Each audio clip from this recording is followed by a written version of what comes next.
ఎందుకు తలస్నానం చేసే ముందు పాదాలకు నీళ్లు పోయాలంటారు? తలస్నానం ముందు పాదాలకు నీళ్లు పోయకపోతే మీ బ్రెయిన్కి షాక్ పడుతుందని తెలుసా? ఎస్, మీరు వింటుంది నిజమే.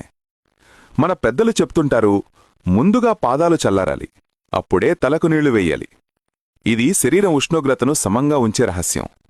తలమీద ఏకబిగిన చల్లని నీళ్లు పోస్తే రక్త ప్రసరణ ఒక్కసారిగా మారుతుంది. బ్రెయిన్కి సడన్ టెంపరేచర్ షాక్. కొందరికి తలనొప్పి, అలసట, తల తిరగడం కూడా రావచ్చు.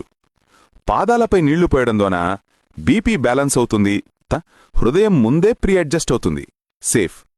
శరీరంలో వేడి ఎక్కువగా పాదాల ద్వారా బయటకు వెళుతుంది.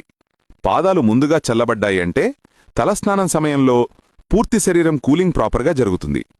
తలస్నానం ముందు పాదాలకు నీళ్లు పోయడం పాత పద్ధతి కాదు, ప్యూర్ సైన్స్.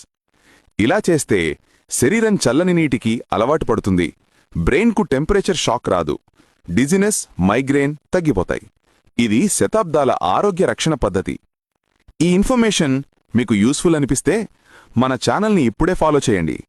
అందరికీ తెలిసేలా షేర్ చేయండి.